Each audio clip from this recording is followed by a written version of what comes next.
The opening novel in the Thai Hawk series, Andrew Gross's thrilling book The Dark Tide, 2008, recognized as a nominee for the 2009 Nero Award, tells the gripping story of a woman named Karen Friedman. Tragedy strikes when her husband is believed to have perished in a train crash, but Karen soon discovers shocking revelations. It appears that her husband, implicated in a high-stakes hedge fund scam worth millions, may still be alive. Andrew Gross, renowned for his successful collaborations with acclaimed suspense writer James Patterson, is a best-selling author whose works have been translated into over 25 languages. Set in Greenwich, Connecticut, The Dark Tide unfolds its suspenseful narrative. Karen Friedman, a devoted stay-at-home mother to Samantha and Alex, finds contentment in her life, despite occasionally yearning for a career of her own. She deeply loves her husband, Charles, a prosperous hedge fund manager in the finance industry. At the story's outset, Charles confides in Karen about his recent risky investment ventures. Placing bets on natural gas contracts and heavily investing in Canadian oil sands, Charles risks losing a considerable fortune if his ventures fail. He chooses not to burden his children with the truth, especially since they are still grieving the loss of their beloved dog. However, Charles harbors a secret, one that puts their children's safety in jeopardy. Following the dog's passing, Charles receives a threatening note, warning him of harm befalling their children.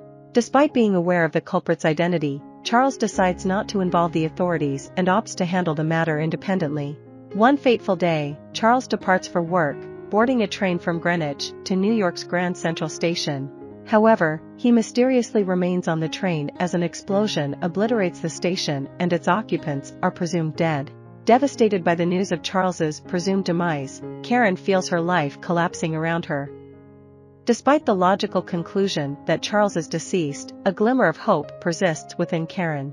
She clings to the prayer that he will miraculously return, restoring their lives to normalcy. Astonishingly, her hope transforms into reality when she stumbles upon a documentary about the Grand Central Station explosion.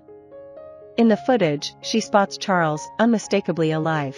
Excitedly, Karen shares this revelation with her family, longing for their validation.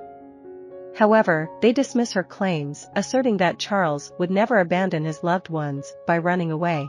Undeterred by their skepticism, Karen resolves to uncover the truth surrounding Charles's supposed death. Taking the footage to local detective Ty Hawk, she implores him for assistance. Uncertain of the footage's implications, Ty cautions Karen that if Charles is indeed alive, he may have chosen not to return home willingly. Nevertheless, Karen's burning desire to ascertain Charles's fate compels her to press forward, and Ty reluctantly agrees to aid her investigation. As Ty delves into the case and explores Charles's background, he begins to unravel a web of conspiracies. Recalling an unrelated hit-and-run incident in Greenwich on the day of the Grand Central Station explosion, Ty discovers a significant piece of evidence, a slip of paper bearing Charles's name and contact information, found on the deceased man. For the first time, Ty suspects Charles's involvement in a far-reaching conspiracy, and he is resolute in uncovering the truth behind it all. Meanwhile, Karen's world becomes even more precarious when auditors with dubious intentions arrive at her doorstep. Accusing Charles of embezzling a staggering sum of $250 million, they issue a chilling threat to Karen: find and return the money to its rightful owner or face dire consequences. To safeguard her children, Karen arranges for Samantha and Alex to embark on a safari under the care of their grandparents, shielding them from the dangers that lie ahead. As Karen delves deeper into Charles's financial affairs, her yearning for truth becomes tempered with trepidation about the extent of his deception. Simultaneously, Ty uncovers clues pointing to Charles potentially residing in the Caribbean, adding a new twist to the investigation. Ty shares with Karen the revelation that Charles is believed to be residing in the Caribbean. Driven by the need to confront him and seek answers regarding his betrayal of their family, Karen resolves to face Charles head-on.